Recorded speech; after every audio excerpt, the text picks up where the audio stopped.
What hard liquor, cigarettes, heroin, and crack have in common is that they're all more concentrated forms of less addictive predecessors. Most, if not all, the things we describe as addictive are. And the scary thing is, the process that created them is accelerating. We wouldn't want to stop it. It's the same process that cures diseases, technological progress. Technological progress means making things do more of what we want. When the thing we want is something we want to want, we consider technological progress good. If some new technique makes solar cells X% more efficient, that seems strictly better. When progress concentrates something we don't want to want, when it transforms opium into heroin, it seems bad. But it's the same process at work. No one doubts this process is accelerating, which means increasing numbers of things we like will be transformed into things we like too much. As far as I know, there's no word for something we like too much. The closest is the colloquial sense of addictive. That usage has become increasingly common during my lifetime. And it's clear why. There are an increasing number of things we need it for. At the extreme end of the spectrum are crack and meth. Food has been transformed by a combination of factory farming and innovations in food processing into something with way more immediate bang for the buck, and you can see the results in any town in America. Checkers and solitaire have been replaced by World of Warcraft and Farmville. TV has become much more engaging, and even so it can't compete with Facebook. The world is more addictive than it was 40 years ago. And unless the forms of technological progress that produce these things are subject to different laws than technological progress in general, the world will get more addictive in the next 40 years than it did in the last 40. The next 40 years will bring us some wonderful things. I don't mean to imply they're all to be avoided.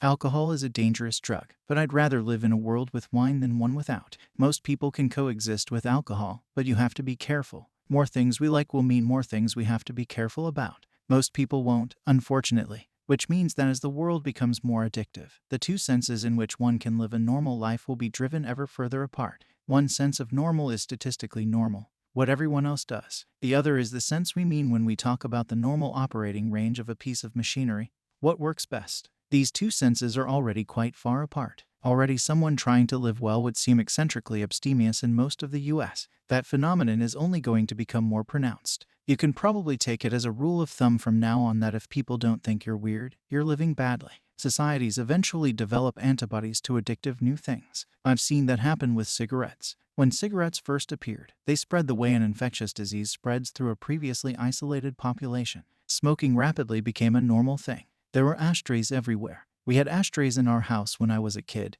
even though neither of my parents smoked. You had to for guests. As knowledge spread about the dangers of smoking, customs changed. In the last 20 years, smoking has been transformed from something that seemed totally normal into a rather seedy habit. From something movie stars did in publicity shots to something small huddles of addicts do outside the doors of office buildings.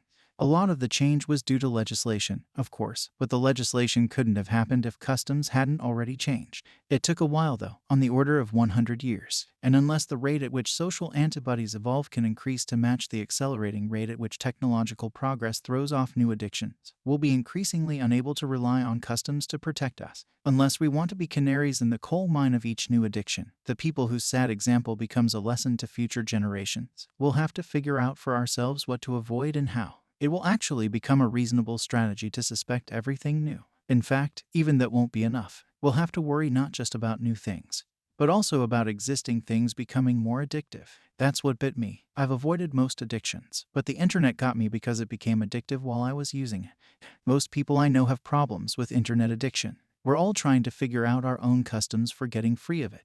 That's why I don't have an iPhone. For example, the last thing I want is for the internet to follow me out into the world.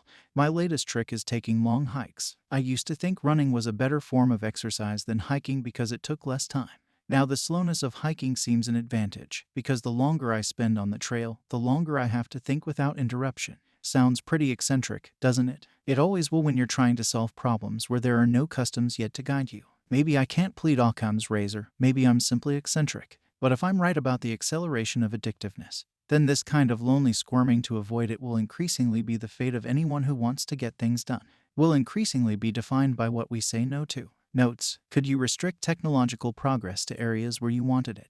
Only in a limited way, without becoming a police state. And even then your restrictions would have undesirable side effects. Good and bad technological progress aren't sharply differentiated, so you'd find you couldn't slow the latter without also slowing the former. And in any case, as prohibition and the war on drugs show, bans often do more harm than good. Technology has always been accelerating. By Paleolithic standards, technology evolved at a blistering pace in the Neolithic period. Unless we mass-produce social customs, I suspect the recent resurgence of evangelical Christianity in the US is partly a reaction to drugs. In desperation, people reach for the sledgehammer. If their kids won't listen to them, maybe they'll listen to God. But that solution has broader consequences than just getting kids to say no to drugs. You end up saying no to science as well. I worry we may be heading for a future in which only a few people plot their own itinerary through no land, while everyone else books a package tour, or worse still, has one booked for them by the government. People commonly use the word procrastination to describe what they do on the internet.